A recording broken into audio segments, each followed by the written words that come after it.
Um, which kind of negative belief systems are behind the emotions of suffering, longing, and feelings of loss involved with unrequited love? What can one do in order to transform so that there's only love left? And what if one is emotionally detached, but the other person is in love and is suffering because of it? What can you do in order to alleviate suffering? First and foremost, in any form of relationship, make absolutely no assumption about what the relationship is about. You don't know what it's about. No matter how strong it feels, no matter how strong the attraction, that doesn't tell you what the relationship is in your life for, because it can still serve many different purposes, even if you are absolutely attracted, magnetically attracted to someone, doesn't mean that it is a particular kind of societal assumption of what that relationship should look like in terms of how it plays out physiologically. So the idea is to drop all your assumptions and let the relationship show you what it is. And the idea of pain and suffering in any love relationship, again, may have to do with beliefs in lack of worthiness, or simply definitions you have about what those connections mean that actually are not real in that sense, that are not relevant for what the relationship actually is.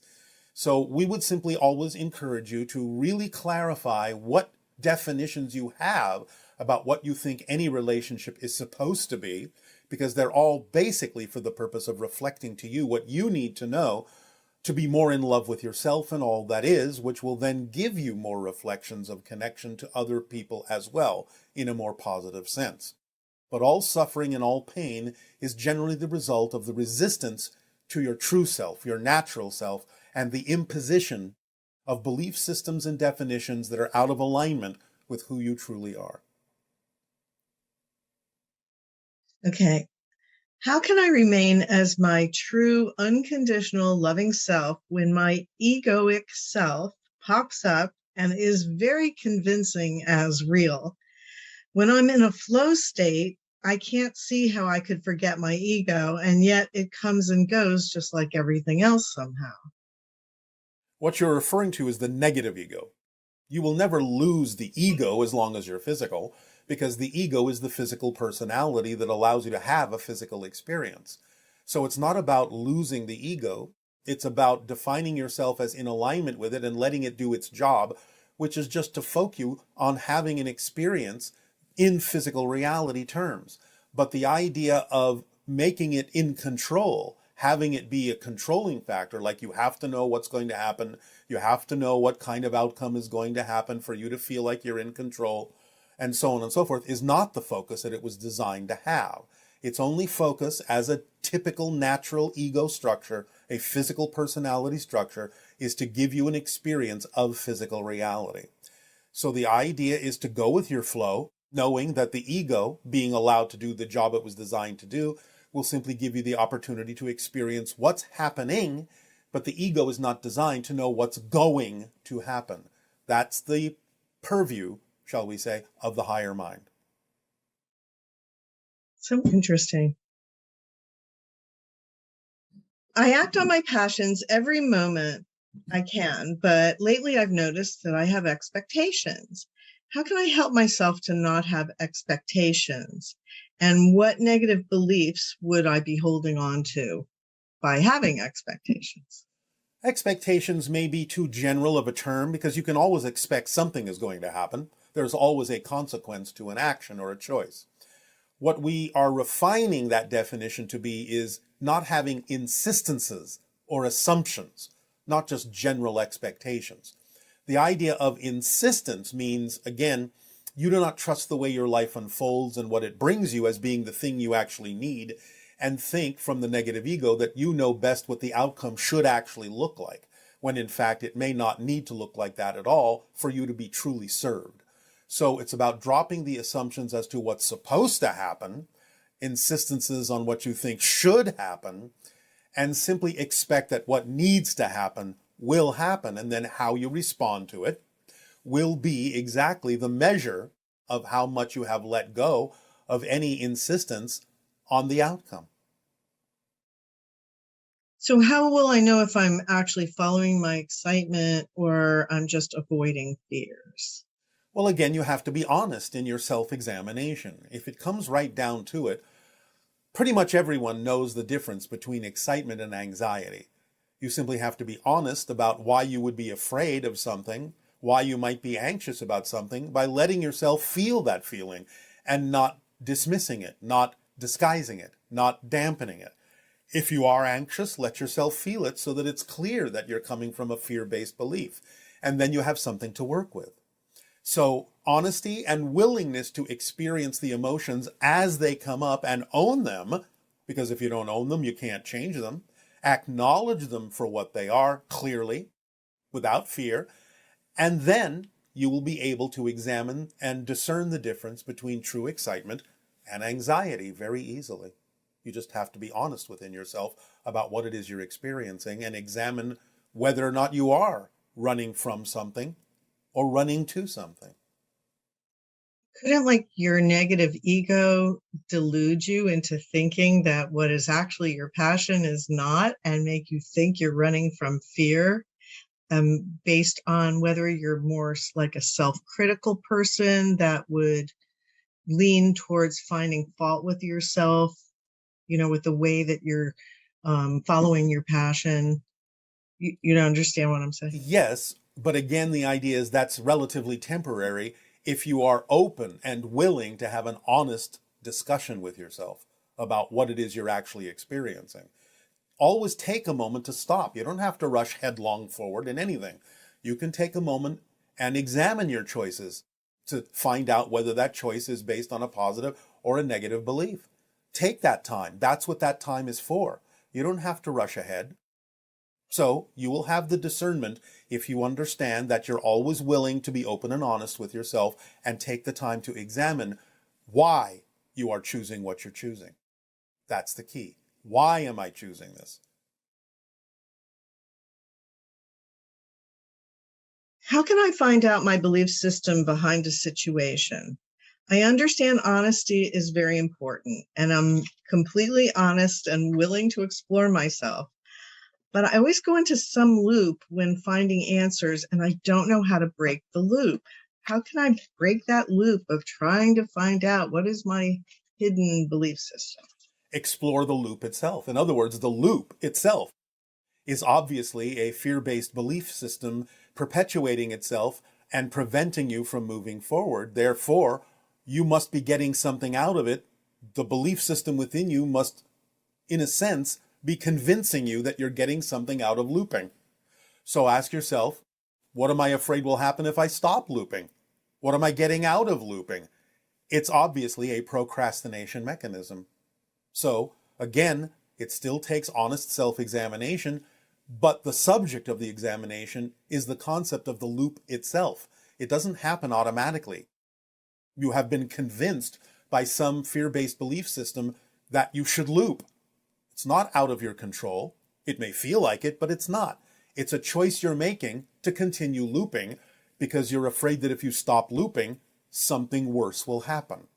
So take that stance and explore what you believe might be worse if in fact you didn't loop at all. Is that essentially the same thing as like ruminating, where something happens, a person gets upset, and they just keep replaying it over and over and over in Yes, their mind? yes. It's preventing them from moving forward because they have chosen to be in a loop of rumination. That should be your first clue that you're afraid that something worse will happen if you stopped doing that. It doesn't mean something will happen. It just means you're afraid that it will. Okay. Um, how do I know the difference between a limiting belief system that is using my emotions and thoughts versus my actual thoughts and emotions that come through my heart? Again, we have answered this. Okay.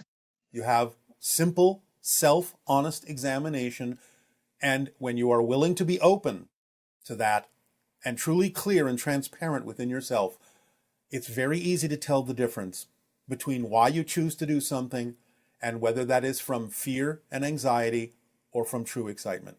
Ask yourself, why am I choosing this? Why? How does this experience, even the negative one, serve me? Do I believe it safeguards me from something worse? You have to ask these questions of yourself, and you have to answer them honestly. So another question is, real anger is around 15 seconds, right? And then after that, it turns into judgment, basically. Yes. So how about other emotions like sorrow, sadness, shame, being hurt, and all that when you're continuing to experience that beyond, let's say, 15 seconds? All the same. It's all the same mechanism. And perhaps the idea, again, is better expressed as alignment. So guilt, shame, these things, again, are simply emotional components that in the natural state are simply matters of recognizing the difference between true alignment and how far out of alignment you may be based on the choices you made. It only takes about 15 seconds to have that sensation course through you and recognize that what that is a measurement of the difference between alignment and misalignment. That's all that sensation is. You're out of alignment. Therefore, if it lingers beyond the 15-second mark, you have already added self-judgment to it, gone into beliefs of lack of self-worth, lack of capability, so on and so forth. All of those experiences are simply a rush of energy that gives you the difference between alignment and misalignment so that you can choose to realign yourself or you can choose to wallow in self-judgment. Hi, Bashar. How are you doing? Perfect, and you? Good day? Great. I'm very grateful for the interaction. Thank you for the opportunity. My pleasure, my passion. Thank you. So my first question is around aging. You've mentioned before that you're 100-some-year-old, but you still look like you're in your 30s. So I know you appreciate my interest in staying youthful. So there's a book by David Sinclair called Lifespan, where he explains that basically aging is the process of damage to the DNA. So I can walk through a quick example. For example, if a skin cell wants to replicate, it goes and it reads the instructions from the DNA to create a new cell. When the DNA is not damaged, all it finds is one set of instructions for a skin cell. But Yes, when we go through life and the DNA is damaged, the wrapping around some of the instructions get loose. yes, And so now a skin cell goes to try to replicate into a new cell, and it finds different sets of instructions, for example, yes, one for liver cell and whatnot. yes. And that leads to defective cells, and therefore that leads to aging organs. So I would love to hear your thoughts about that, and if there is any way for us to prevent damage to the DNA, or even maybe reset it to its original state. It all begins with energy. It all begins with state of being. It all begins with your belief systems about yourselves. Always start there. The patterns of energy are what determine what's going on within your DNA, and those patterns of energy, positive and negative, are all from the idea of what you have been taught to believe is true about your relationship to yourself, your relationship to others, your relationship to physical reality, all the definitions you hold on to that don't serve you, that are out of alignment with your true vibration. And it begins there. So being out of alignment with your true core frequency causes misalignments within your physical structure and in your DNA. So it all begins there. This is again why we give you the formula. Follow your passion. It keeps you aligned. That's the energy of connection between your physical and higher mind. It allows you to sustain a vibrational state of being that is representative of maturation, but not of denigration, not of disintegration. So it all starts with vibrational alignment, energy alignment within the self, and that translates into physical belief systems, definitions that you hold to be true that are not necessarily in alignment with who you really are. Got it. Okay, so it's all about state being, but we need to be concerned about, for example, the collective consciousness and how it affects our DNA? I would suggest that you be aware of it.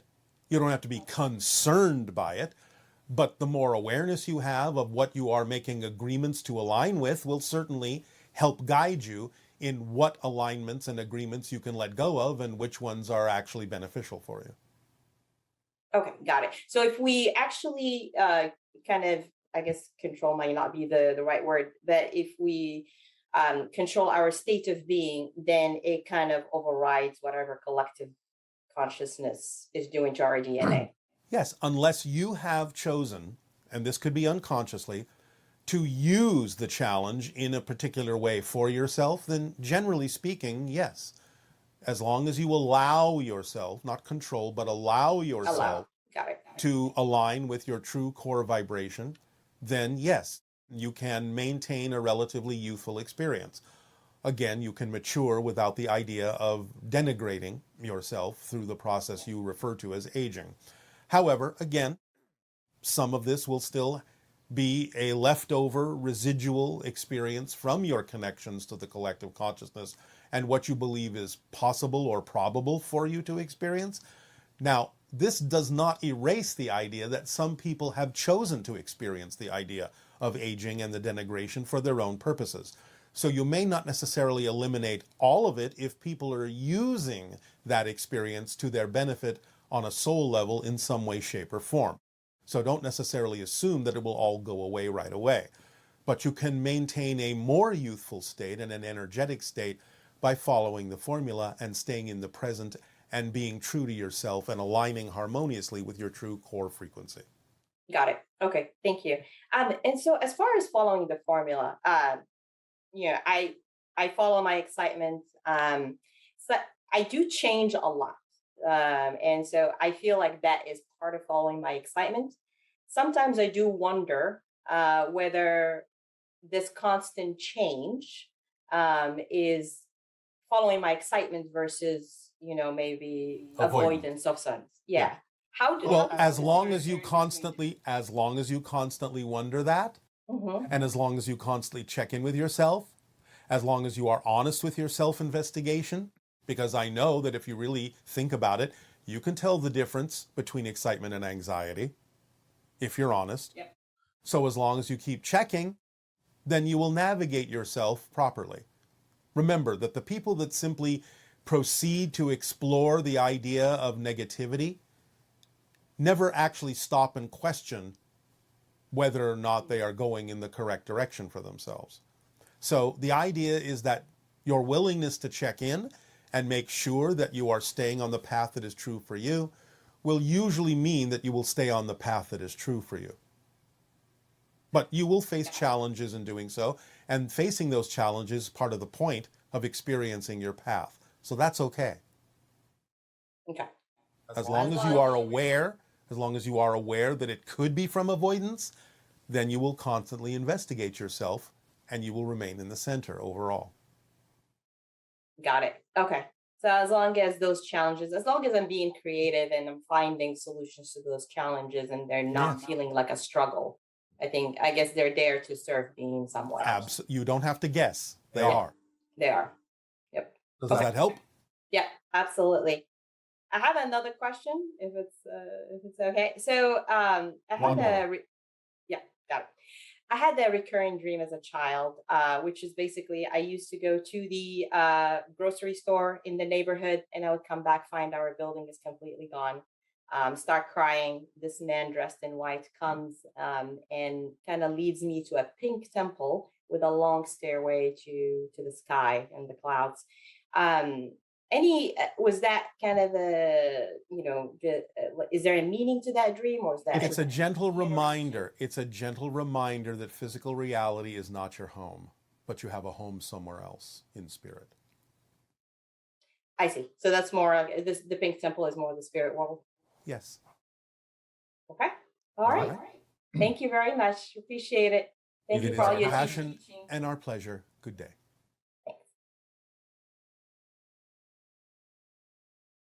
Hi, Bashar. My name is Jen and I live in Queensland, Australia, in beautiful Sunshine Coast.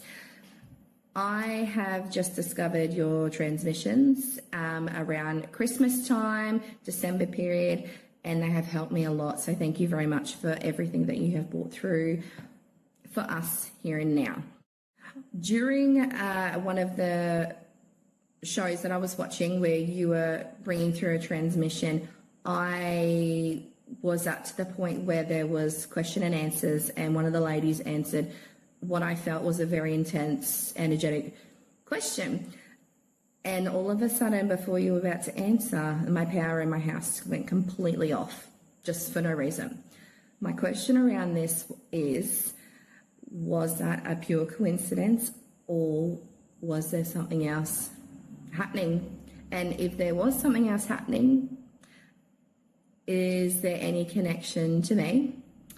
And yeah, thank you so much for the opportunity. Bye. Yes, there's no such thing in that sense as a coincidence in the sense of an accident. Everything is synchronistic. So when you felt that the question was intense, you allowed your own energy field to become more intense, and that interfered with the electromagnetic field of the electricity systems in your dwelling. So you raised your frequency to the point where you got a physical synchronistic demonstration of how far you had extended your vibrational frequency, how much you had raised it, to the point where it could actually manipulate and interfere with electrical fields in your reality. Hi, Bashar. And to you, good day. It's really nice to speak with you. You as well. I wanted to ask you, how does the process of falling asleep work, and how come we never remember the moment when we fall asleep? Well, some people do, but the process is simply a transition between your focus on the idea of physical reality and your defocusing upon that idea, because you are recharging your physical body by reconnecting more strongly to spirit. So it is a very gentle transition, but it's kind of like having a dial that turns something down incrementally so that you don't necessarily always notice the transition from one state to another, but it's basically a defocusing of your intention on physical reality and now more of a focus on spiritual reality. Because the two are not that far apart, vibrationally speaking, at least at the borderline between the two, it may not always be necessary to notice when you cross, because it requires such a small shift in your vibration to go from physical to non-physical reality focus. And that's usually why people don't notice. Spiritual reality, non-physical reality, is closer vibrationally to physical reality than many of you think. Okay, I think that answers it. I also wanted to ask you if people have really similar eyes or almost like the same looking eyes, does that can that mean that they are from the same oversoul? Well, it can be a signal if that's the signal that was agreed to be able to tell. It doesn't have to be, but it can be used that way. Other things can be used that way too. Spirits may agree that they will have a particular mark or something that will remind them that because that is similar to someone else, that there may be a connection there. Because sometimes you need physical reminders of a connection that you have agreed to have that you may not otherwise remember in physical reality. So yes, it can be. It doesn't have to be, but it can be. So it could theoretically be that one person would notice that connection or that similarity and another person would completely miss it? Yes. Okay. Another thing I really wanted to ask you is that you shared locations of some of the portals and the vortices that are in the United States area. Yes. And I was wondering if you could share maybe some portals that are in Europe or Eastern Europe particularly. Well, we have, to some degree, done some of that already, but there are several. Prague is a very strong portal in a lot of ways, a master portal in that area. So you might want to explore that. What does the portal in Prague represent? The portal in Prague represents an ability to connect to energies of the past, but in a way that can be adapted to moving into the future in a way that still creates a connection with community. Okay. That's very interesting. Yes, all right. And one last question. It's kind of a personal, I guess. I have sometimes trouble feeling empathy towards some people, and I'm worried that that may be a problem. And is there something that I can do to be more empathic?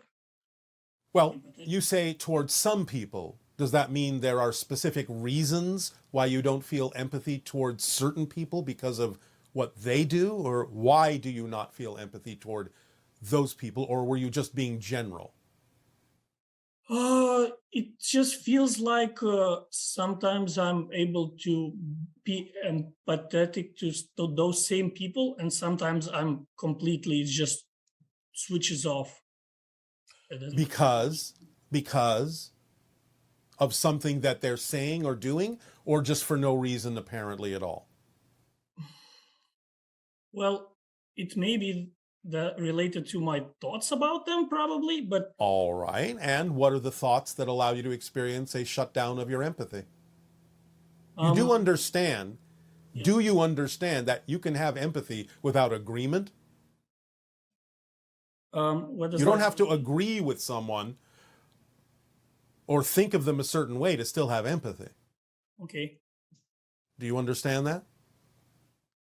I think so. It feels as if I understand it, but in my All mind, right. it does. Well, can you give us a specific example of the kind of thought you might suddenly have about someone that makes you feel like you can no longer be having empathy for them? Can you give us a specific example? Yes, well, I have some friends, for example, which I had really good memories with, and then I had really bad ones too. And it's Yes. just feels sometimes that I can remember only the good ones or only the bad ones. Does that make sense? Yes, absolutely. All right. So what you're basically saying is that your empathy shuts down when you are judging others. Yes. Okay. Well, then you are judging them. All right. So So the idea is that in judging them, you are not allowing yourself to feel connected to them. Now, again, you don't have to agree with them. You don't have to connect strongly with the experience that they may be promoting yes. in order to understand that you can have compassion and you can have empathy with the understanding that they're going through a challenge. It's not anything you have to take personally. So the idea of shutting down your empathy is that you may be taking some of those things personally rather than simply looking at them objectively and recognizing with compassion that, all right, they're going through some kind of a tough challenge. And I understand that their behavior is exhibiting that. And while I don't agree with aligning with that behavior, it's not what I prefer, I can still empathize that they're going through a challenge because you've gone through challenges in your life as well. And the idea is that you would still want people to understand you're going through those challenges and that you're going to make yourself a better person by facing them in a positive way. So you give them compassion and you send them energy to be able to face their challenges in a positive way that helps them become more aware of who they truly are and helps them grow. So you can have your empathy and your connection to them to that degree without feeling like empathizing with them means you agree with the belief systems that they're exhibiting or the behavior that they're exhibiting. Does that help? Yes, very much. And to make this a habit, I just keep on. I just have to consciously keep on practicing that, right? Well, yes, but again, you have to find the reason why it doesn't make sense to do otherwise. Okay. Then it becomes something that you constantly do. You will always respond that way. In a sense, look at it from the perspective of an adult or a parent to a child. If a child makes a mistake, if a child has a tantrum, you understand that you don't reject the child. You know that the child may need some guidance. You know that the child may need some compassion, may need some very loving communication, or just needs to be left alone for a while to figure things out. But you don't remove your love from the child. You don't disconnect from the child. You know that it's simply part of the process of the child's experience in growing up and learning how to be someone who can experience balance in life, who gets a sense of themselves in a stronger, more stabilized way. So you can look at your friends that way, even though they may no longer technically be children. Anyone going into a fear-based reality and a fear-based behavior, in a sense, is still learning to grow. So you can perhaps relate to them as you would to a young child who's still learning their way. Okay, I will. I want to say try, but I will make that my reality. That's up to you. All I'm simply saying is find out what the reasons are why you wouldn't do that, and realize that in coming up with a reason why you wouldn't allow yourself to still have compassion and empathy for what they're going through, then that's your challenge. And you're exhibiting the same thing that they're going through by holding on to something that kills your empathy and compassion. Okay, thank you. They're reflecting that to you. All right, I will do that. All right, up to you. Thank you. I think that is it. All right. Thank you very much. Good day. Good day. Thank you. Good day, Bashar. And to you, good day. Crop formations. Crop formations, yes. Yes. For about 15 years, I've been researching both. Oh, that sounds like fun. Yes, it is. Physical research as well as spiritual research. Yes, yes. The two go hand in hand because there is nothing non-spiritual about physical reality. That's right. Oh, that was a big lesson for some. It,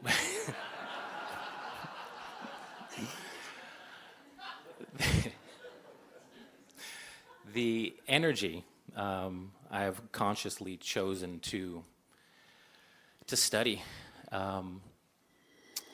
along that path, and pretty much as soon as I got into it, Yes. And somebody here earlier mentioned the Arcturians. Yes. What I believe is, well, through synchronicities, Arcturians have played a role and have All the beings in the Enneagram have played a role, as well as other spirit beings, other guides, other levels of dimensional consciousness, and even the consciousness of your own world, individually and collectively, have played a part in the creation of that language, of that multidimensional imagery that aids and assists you in being reflective of who you really are, or at least giving you a hint and a clue of the path to follow to discover yourselves. yes. And that was actually my next question was, Well, thank you for allowing us to answer it ahead of time. thank you, my involvement in the studying and maybe dissemination of that information. Arcturians, a particular role they play. Why is it the synchronicities are coming from? It's a stabilizing energy. energy, an aligning energy that allows one more ease of alignment with the true core frequencies of their being. That's what the Arcturus energy plays a part in doing. And I heard you mention earlier they're not physical. They are Not as you understand physicality, no. okay, more of a consciousness. Yes. Okay, that's question number one. All right. Was basically reminding me consciously of what I think I already know unconsciously. Thank you. So I'll continue to do that work because that brings me my highest excitement. Yes. Second and last, I was recently in Mount Shasta. All right. While I was there was a group of about 150 people from South America who were there for what we would call a contact. Yes. And I believe I saw craft Oh, all right. that was associated with that contact. All right. There was a specific name that I was unaware of and was wondering if you knew anything about this particular Are you referring energy. to Yael? It's actually Antarel or Antarel. I'm unaware of this name yet. A researcher friend of mine, Paula Harris, was there, witnessed it, has written a story since. And the name hasn't rang a bell. I don't know what consciousness this is, what energy it is, and very curious because I've never heard It of is it an before. offshoot extension of the hybrid civilization that will be one of the first to have open contact with your civilization. Okay. Does that help you? That absolutely helps me. All right. Thank you. That's all that I have for you. All right, thank you. Then that's all I have for you. There you go. Thank you.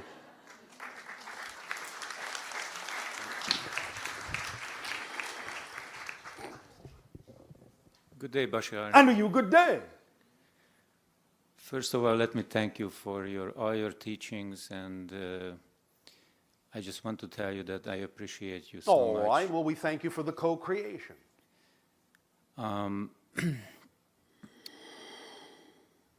My highest excitement seems to be lately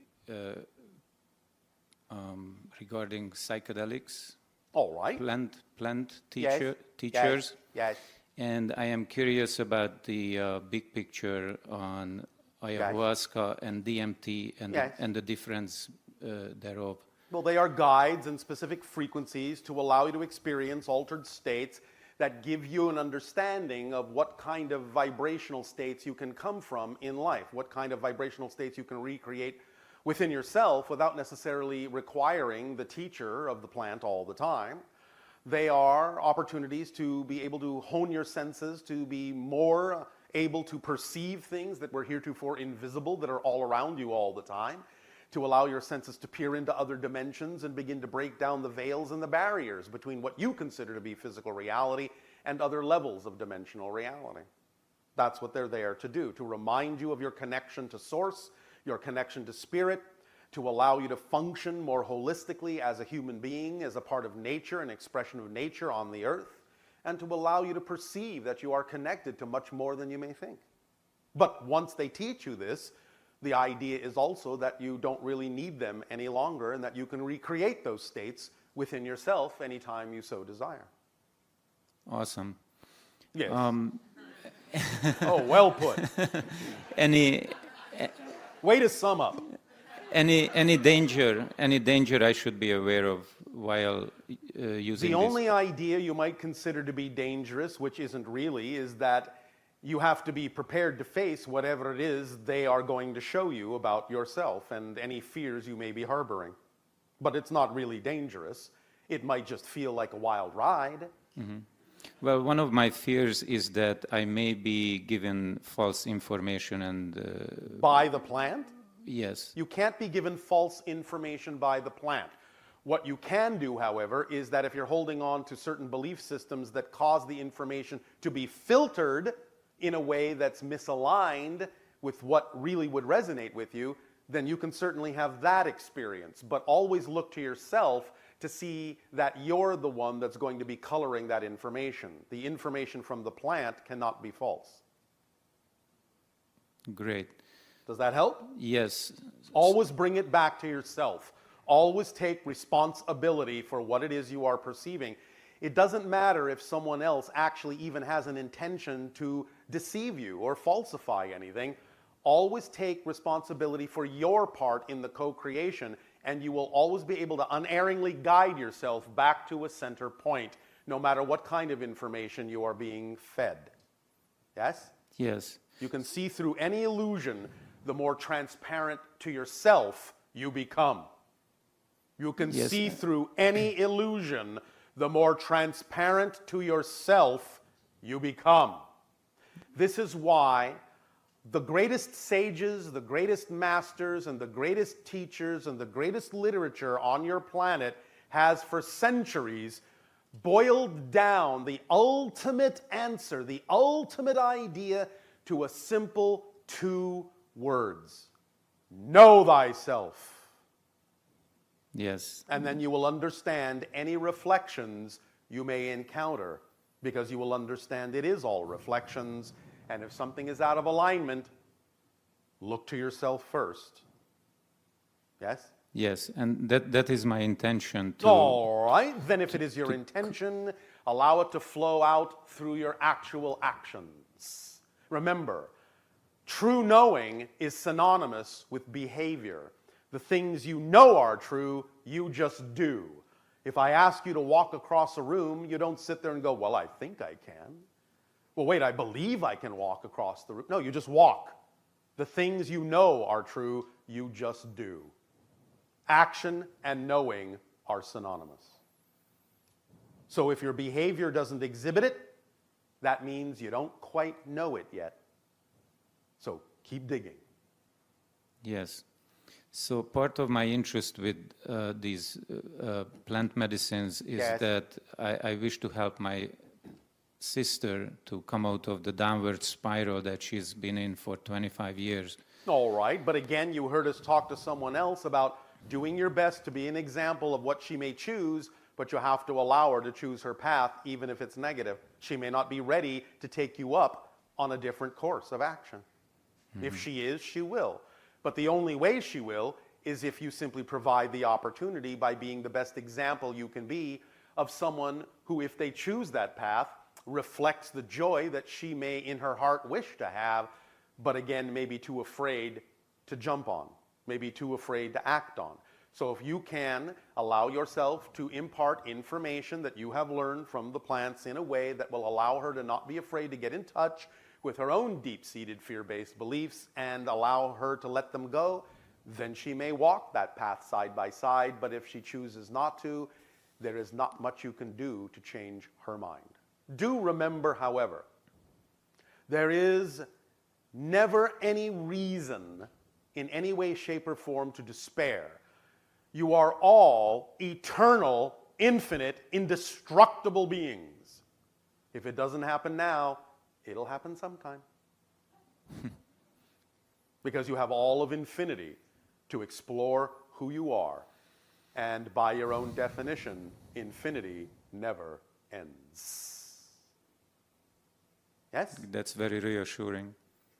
Well, that's just the way things are. Does that help you? Yes, it does very much. Thank you so much. You are so very much welcome. One more thing. Yes. What is this about triple numbers and meaningful numbers like 911 or 322? Many people will use the idea of numerics to create signs and symbols and road markers so that when they experience the synchronicity of those numbers coming up, it will be like a sign that you are in the correct vibration and in alignment with your path.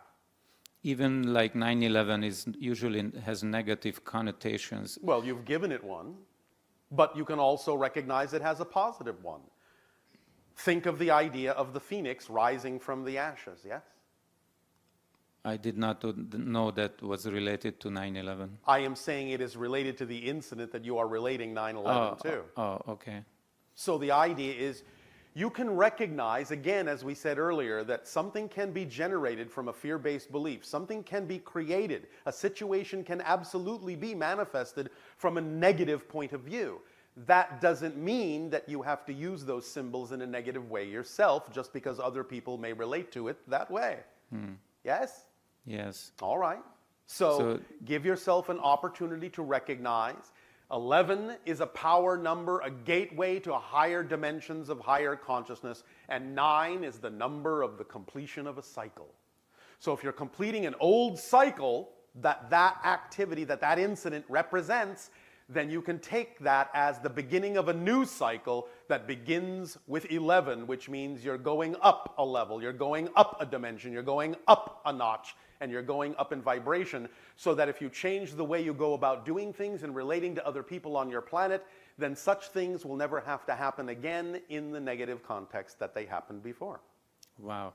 I have arrived to this venue this morning at exactly 9/11. All right. Well, you see, and there's positive benefit in that. I even had to go around the block once because I missed the entrance.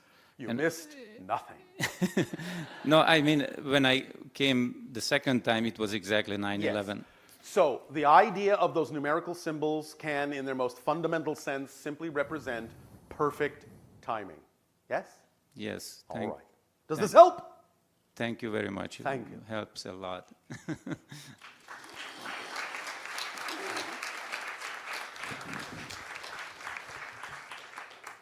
Hi, Bashar. Hi to you, good day. Good day to you. Andy Esasani, I've been looking forward to speaking with you in this moment. All right, and through what story will you be doing so? Well, it's going to start with a Father's Day story. Father's And Day story. Yes, because it is Father's Day on Earth. Yes, we And understand. I was wondering, do you guys have those days? No. No, you don't. Every day. Every day is a celebration. Yes. Okay. We do not delineate the idea of special days in that way specifically. In what way do you? We don't. You just don't. There are recognitions of certain things that happened in what you would call our history that are noted for their particular vibrational resonance, but we don't surround them with the kinds of rituals that you do. We simply experience that vibration and move forward. Okay. Well, I just wanted to express that since we're talking about stories, I wanted to share with you how my dad would say that. He'd say, all right, I'd tell you a story, because he likes pirate stuff, so he would say that. So I just wanted to share that with you.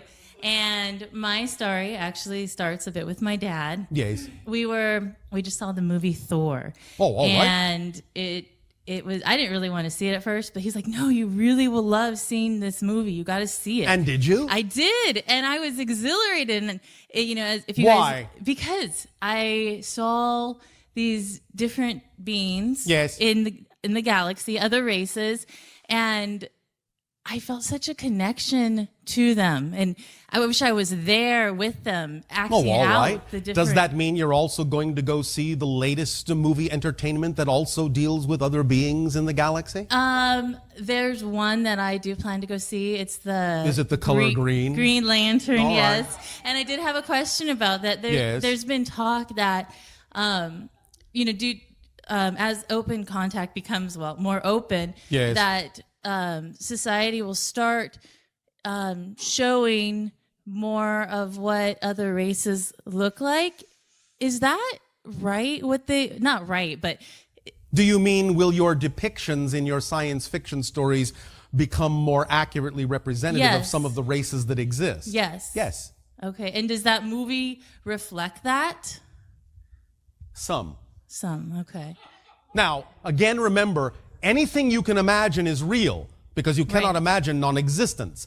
But when I say some, I mean some that are relevant to anything that you could experience as being somewhat similar to your understanding of reality. All of them Okay. are real in their own context, but may not be relevant to your dimension of experience. But some actually are. Okay. Thank you. So when I was watching the movie Thor, I felt like I wanted to be there, and I was kind of meditating on that later on after the movie, and my inner guidance told me, because I was asking, well, why am I not there if You I are. like it so much? You are. You are not, but you Right. are. Right. And I received that. Well, that is part of you. That is Yes, you. And that's why you resonate to it. Right. And you're on Earth to bring that here. Yes. As an emanation. Yes. So I you're the was- conduit, you're the valve Yeah. through which you can bring that energy down to earth and give off a vibration that will allow choices to be made that are in alignment with that frequency. Yes, so I was very happy. That's with why you have these kinds of stories. That's why one of the most powerful storytelling tools you have is movies, because it really gives you an interactive experience.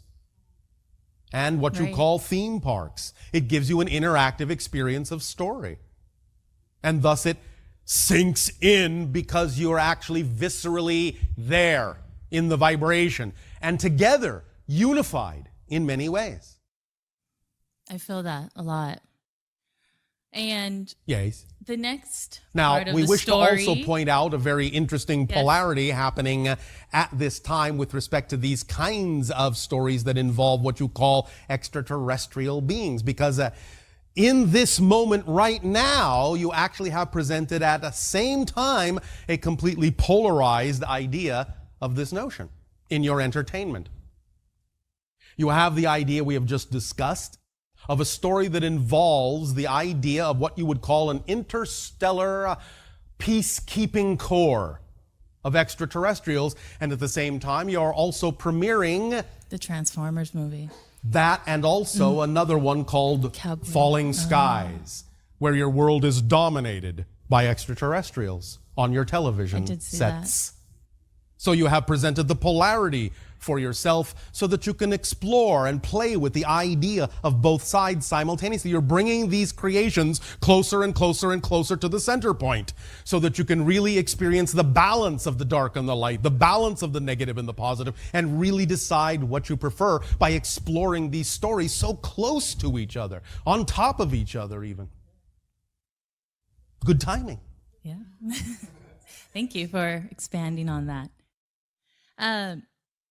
I remember the first time I heard you speak of the EIL, the Shalanaya. Yes. And all the senses in my being just perked up. All right. And I got goosebumps. They are part of your story. Yes, you are they part of theirs. are. They are. And I have. They are one of the other hybrid races, the first one that will contact your world for those asking the question in their minds, what's a Shalanaya?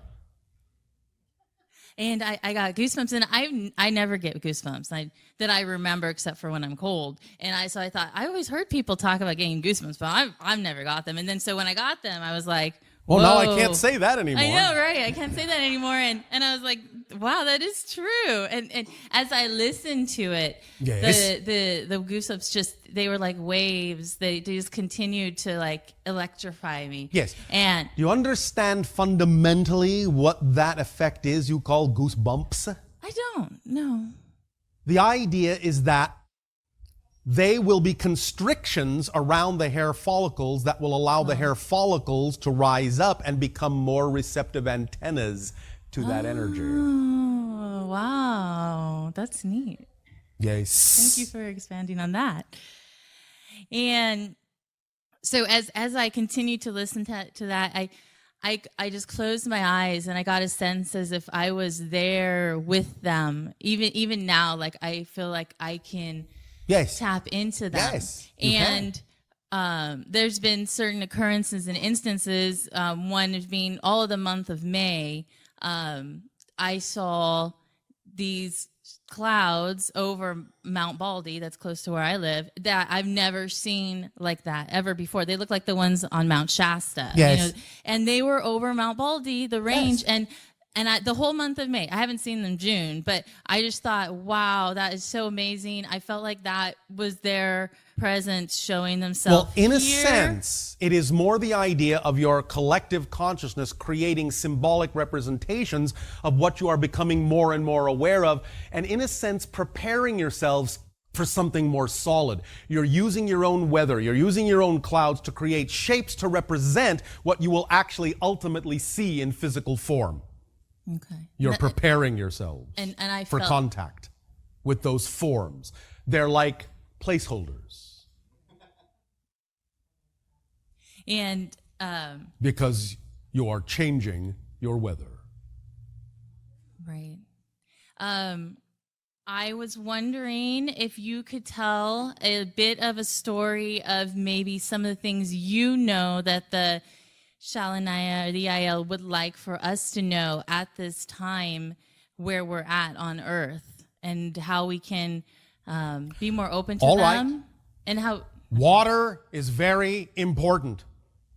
The more you allow yourself to allow crystallization, purification, higher resonance energies to, in that sense, interact with the structure of the water that you drink, the more you will aid and assist in the clarification of your bodily systems and the increasing of the silicon in your systems to make you more receptive to our frequencies, more receptive to our communications, so that you may receive those communications in the beginning of dialogues that will lay down the foundations and lay down the paths of our eventual contact. Water is key. Thank you. That is the message from them. I heard them. Thank you. I was wondering if you could share some knowledge on the different visuals of some of our extraterrestrial races, such as the Palladians, the Arcturians, the Syrians, and the Argarthians. Do they look similar? Pleiadians, in that sense, are genetically connected to you. You are like long-lost cousins. So in that sense, they are very humaniform. The idea of the physical race in the star system of Sirius is that which has been described as somewhat amphibious, in that sense, somewhat salamanderish. The idea of the non-physical consciousness connected to Sirius is, of course, non-physical. The idea of Arcturus energy in that sense is also a non-physical consciousness that does not have form in the way you would understand it, but is represented by the idea of the glowing orange orbs that many of you have seen. Oh, okay. What you are referring to as a Garthan in that sense is actually known by another frequency altogether that is very ancient, and they do not share the idea of physical form as you know it. There are other races that you will encounter eventually in time that are not like your species at all. We have from time to time described some of these. We will not really go into the list right now, but will at what you call a future time focus on the idea of a transmission that describes many of these races. Okay, thank you. Thank you for the sharing of your story. Thank you. I have some more, if that's okay. It's Your okay. story has an epilogue. Yes, yes. Make it brief. Okay. I have heard you speak of the span between 2010 and 2015 and the sensing of energy at that moment. Yes, the splitting prism. And can you speak a little more on the splitting prism and where the energy on Earth is at this sensing of the energy? The trains are already leaving the station. The tracks are getting slightly farther and farther apart. Be on the train you wish to be on before you can never reach the other track. Right. That's all we will say for now. Okay. Take everything we have said in the transmission over the course of what you call these 3 days and apply it to decide and choose what story you will be, what track you will be on. Thank you. I am. All right. Thank you.